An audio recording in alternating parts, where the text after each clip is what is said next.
Bismillahirrahmanirrahim. Assalamualaikum warahmatullahi wabarakatuh. Untuk pertemuan ke-8 teknik budidaya tanaman, kita bertemu lagi dengan saya Restu Puji Mumpuni. Kita lanjutkan ya untuk budidaya tanaman hias terutama bunga potong di pertemuan ke-8 ini. Semoga teman-teman dalam kondisi sehat walafiat. Nah, tujuan dari pembelajaran teknik budidaya tanaman bunga potong ini diharapkan setelah kuliah ini teman-teman bisa menjelaskan tentang prinsip teknik budidaya tanaman hortikultura untuk bagian tanaman hias khususnya bunga potong. Meliputi apa saja? Dari sejak penyiapan bahan tanam, media tanam, penanaman, pemeliharaan tanaman hingga prospek bisnis. Nah, sebelumnya juga akan kita jelaskan apa itu tanaman hias. Nah, kalau teman-teman ditanya tanaman hias, biasanya fokusnya ke tanaman hias yang menghasilkan bunga.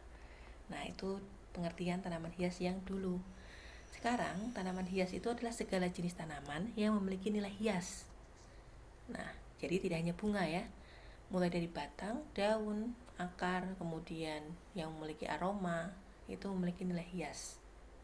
Nah, bunga mulai dari mawar, melati, anyelir, gladiol, lili, dan sebagainya. Nah, kalau yang batang, teman-teman tahu sansevieria atau lidah mertua, ataupun mungkin aloe vera, ya, itu batangnya yang memiliki nilai hias. Kemudian bambu Cina yang kecil-kecil yang dibentuk, nah itu batangnya juga. Kemudian kalau daun atau tajuk, sekarang banyak ya tanaman hias daun yang seperti anthurium ya, kemudian aglonema. Nah, itu daunnya yang memiliki warna dan nilai hias. Kemudian aroma, nah wangi, contohnya daun mint, kemudian sereh. Nah, itu sering kita tanam juga untuk tanaman hias. Kemudian akar. Nah, sekarang itu banyak kafe-kafe ya yang menanam tanaman hias yang akarnya menjuntai seperti akar putih. Nah, itu adalah contoh untuk tanaman hias akar. Nah, jadi segala jenis tanaman yang memiliki nilai hias dan menimbulkan kesan yang indah atau mempunyai nilai seni itu disebut dengan tanaman hias. Nah, tanaman hias ini bisa ditanam di indoor, di kebun, pekarangan, bisa juga di outdoor. Jadi di outdoor seperti kebun dan pekarangan atau di indoor dalam ruangan. Nah, kemudian kenapa ditanam? Karena kita ingin menikmati ya nilai hiasnya tadi, keindahannya, baik bunga, daun, aroma, bentuk. Jadi bukan untuk dimakan. Tapi ada beberapa jenis tanaman hias yang bisa untuk tanaman obat. Artinya ada yang dimakan tapi tidak menjadi fokus utama. Nah, kemudian tanaman hias ini dikomersilkan sebagai tanaman lanskap. Lanskap itu jadi tanaman yang dibentuk di pekarangan menjadi indah ataupun bisa menjadi lahan agrowisata, pasti ada lanskapnya, atau dijual dalam bentuk bunga potong. Nah, di mana penelitiannya? Jadi pengembangan tanaman hias ini dilakukan di Balai Penelitian Tanaman Hias Indonesia, letaknya di Cianjur, Cipanas Cianjur. Kalau teman-teman tahu istana kepresidenan yang di Cianjur, itu dekat dari situ agak masuk seberang jalan ya. Nanti ada plangnya, kalau ingin berkunjung silahkan. Nah, di sana dikembangkan banyak jenis pemuliaan tanaman mawar, anyelir, krisan, anthurium, lili, gladiol, sedap malam, dan sebagainya. Nah, contoh pemuliaan tanaman hias di Indonesia ini Greg Hambali. Beliau memuliakan aglonema. Dan pada masa pandemi ini kita bisa merasakan ya ada geliat di pertanian tanaman hias, di mana tanaman hias dijual dengan harga yang tinggi, terutama tanaman hias daun dan bunga. Karena apa? Bisa jadi hobiis itu manfaatkan momen nih ketika WFH, dia bekerja di rumah, meluangkan waktu untuk tanam menanam. Nah, karena minat ke tanaman hias tinggi, otomatis permintaan tanaman hias tinggi menaikkan harga jual. Nah, kalau hobiis ya, kalau kita ingin memiliki sesuatu berapapun akan dikeluarkan kan. Contohnya untuk aglonema harlequin ini pernah terjual seharga 660 juta rupiah. Nah, kemudian untuk bunga potong. Bunga potong biasanya untuk tanaman indoor. Nah, juga dimanfaatkan untuk tanaman hias, penghias untuk ritual keagamaan ataupun untuk pernikahan, suatu momen yang membahagiakan, ucapan selamat, atau bahkan mungkin bisa juga bela sungkawa. Kemudian tanaman hias juga bisa dijual dalam bentuk tanaman pot. Nah, jadi dalam bentuk pot kita artinya masih bisa untuk ditanam, dipindah tanam, dikembangbiakan. Nah, kemudian digantung ya, bisa indoor maupun outdoor juga. Kalau untuk landscape outdoor ya, di pekarangan ataupun di lokasi-lokasi wisata, nah kita tentu ingin menarik minat pengunjung dengan menanam tanaman hias dengan dibentuk landscape-nya dalam bentuk hamparan ataupun tanaman-tanaman indoor, ataupun dalam bentuk daun potong atau cut leaf. Nah, kalau cut leaf ini biasanya untuk melengkapi ya tadi hiasan di pernikahan. Kalau hanya ada bunga potong tanpa ada daunnya tentu kurang estetik. Nah, jadi ditambahkan daun potong. Nah, ini adalah contoh tanaman hias dalam pot. Adenium, kemudian juga tanaman hias bunga potong yang dijual di toko-toko ya, untuk dimanfaatkan untuk berbagai momen.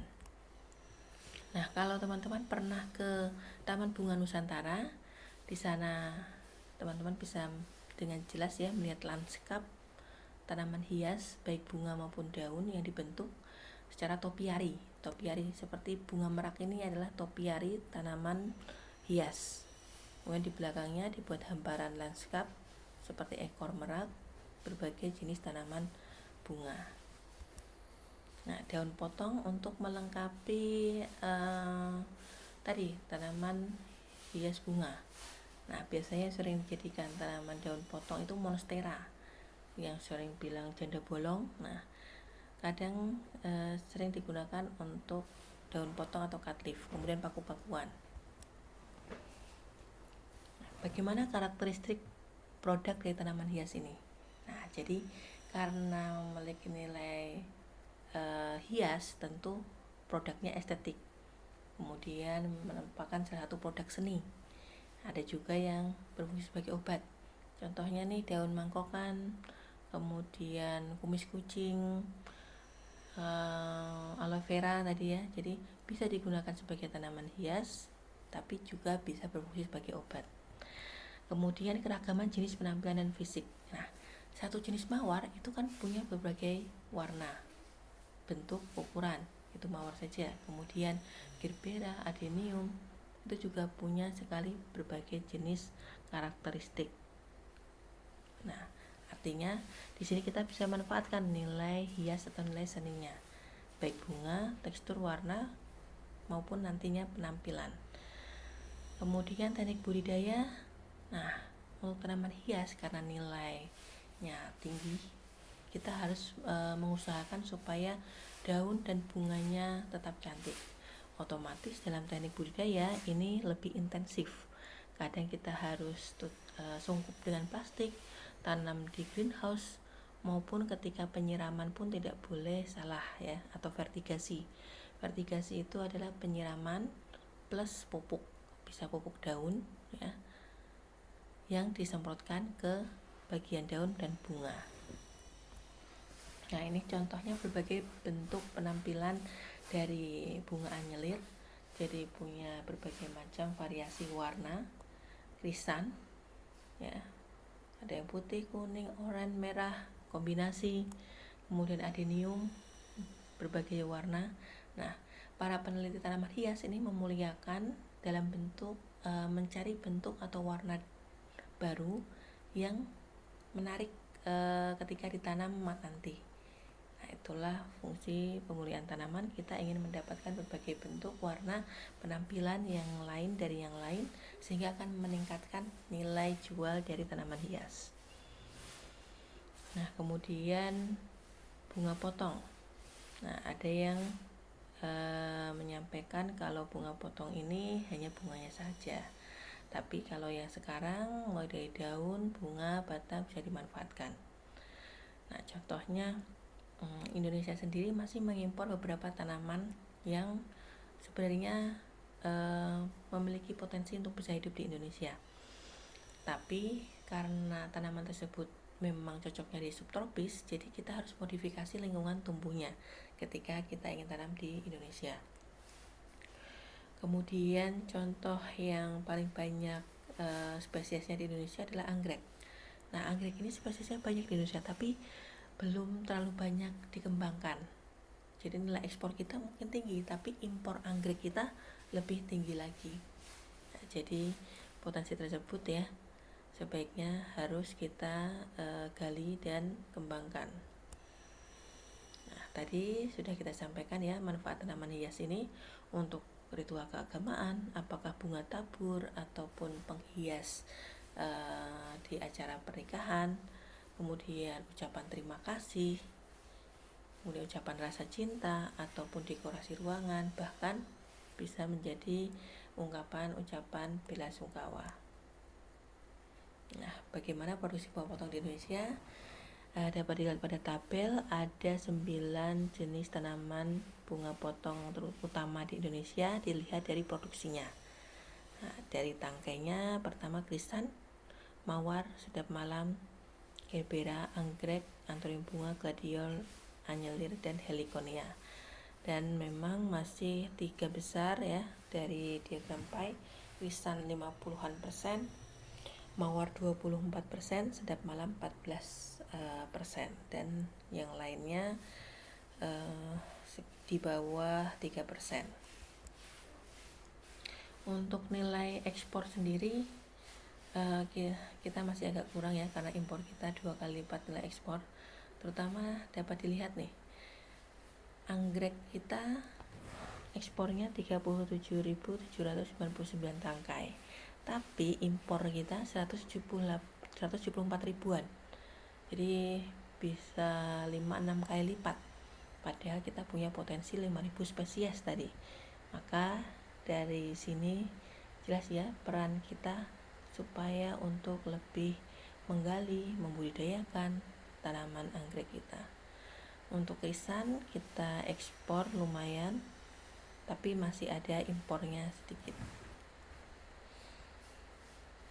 Ini jika dibuat diagram pie ya, jadi ekspor utama kita adalah krisan, anggrek, mawar, tapi ternyata impor kita juga sama di anggrek, mawar, krisan, serta anyelir ya.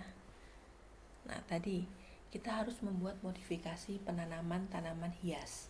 Nah, kadang kita harus membuat bangunan tanam berupa greenhouse. Kenapa? Karena rata-rata tanaman hias ini memerlukan suhu dan kelembaban yang harus terkendali.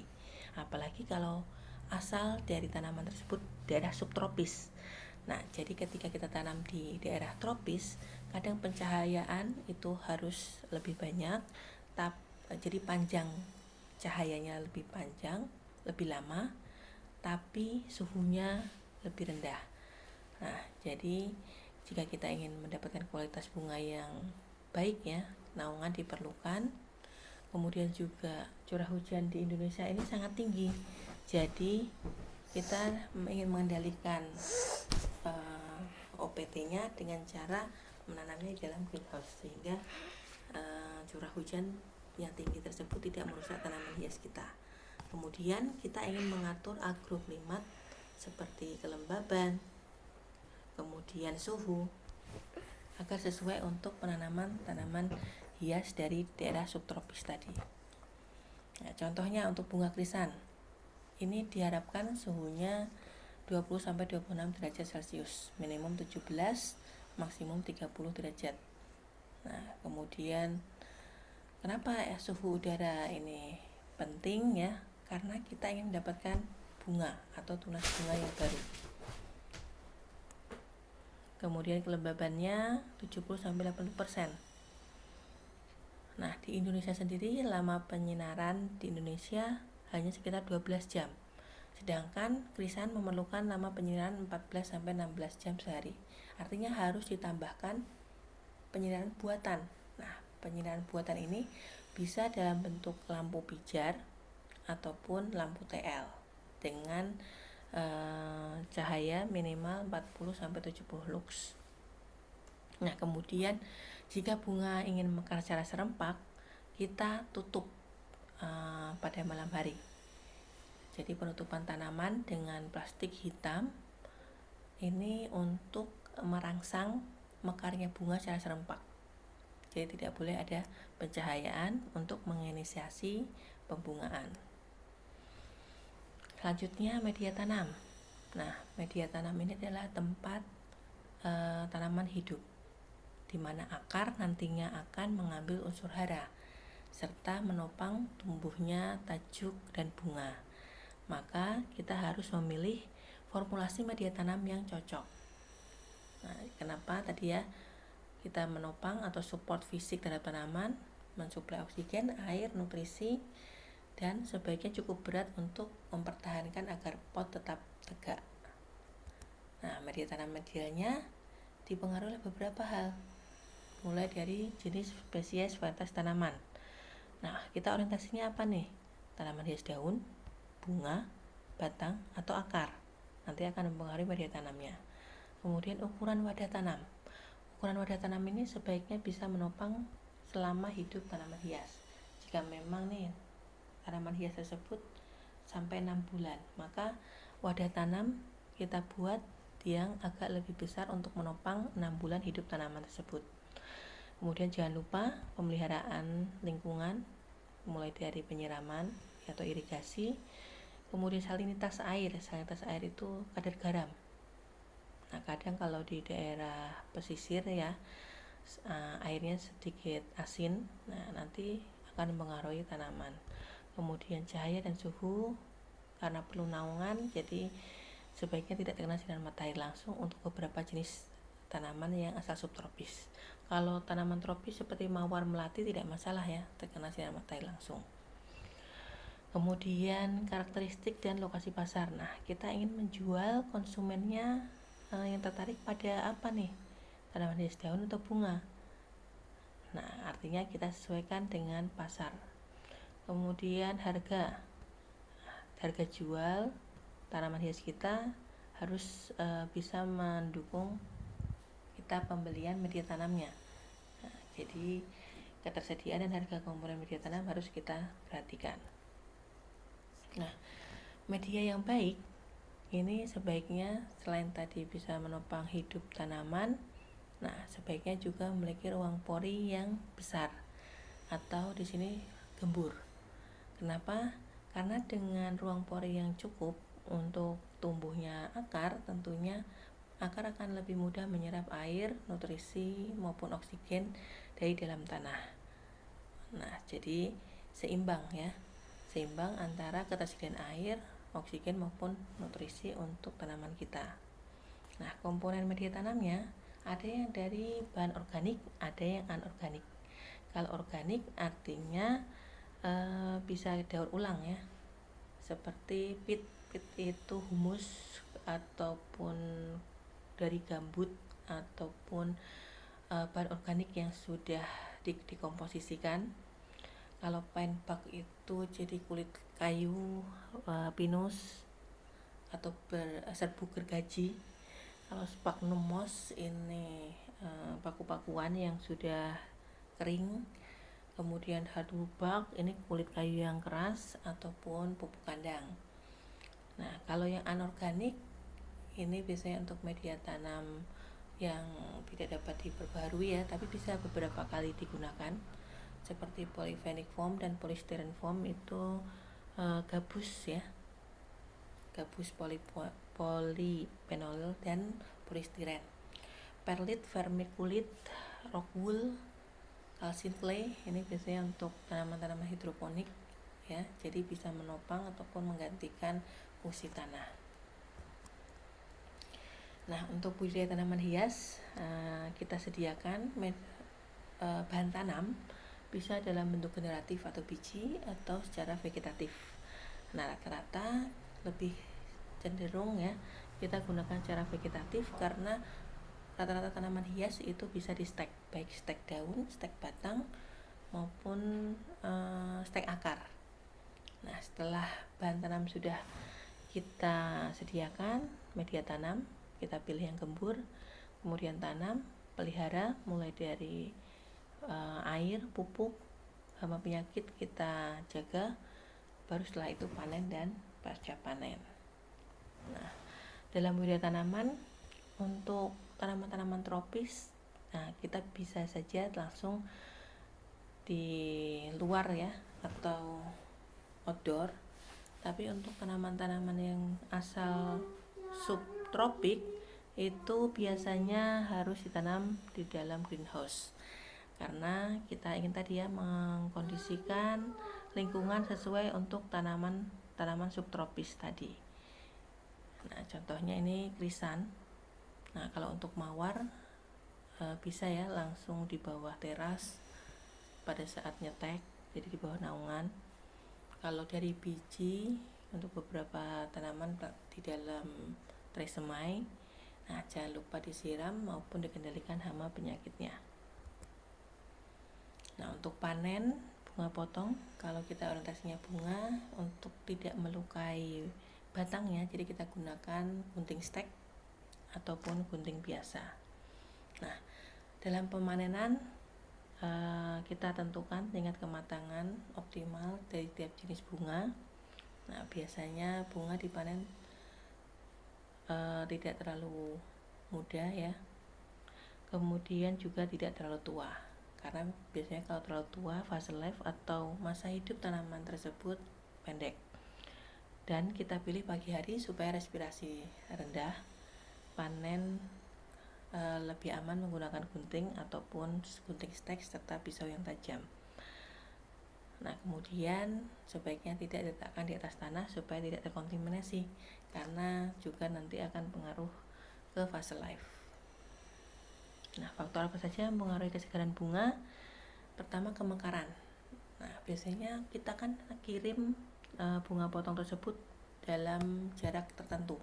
Maka ketika panen tidak boleh kita panen saat mekar penuh karena bisa jadi nanti ketika sampai di konsumen sudah rontok. Nah, jadi pilih bunga yang mekarnya sekitar 25-50%. Tapi bukan kuncup juga ya. Kalau kuncup nanti takutnya malah tidak mekar. Kemudian beri persediaan makanan. Nah, ketika kita potong bagian batang, itu biasanya kita rendam dalam air.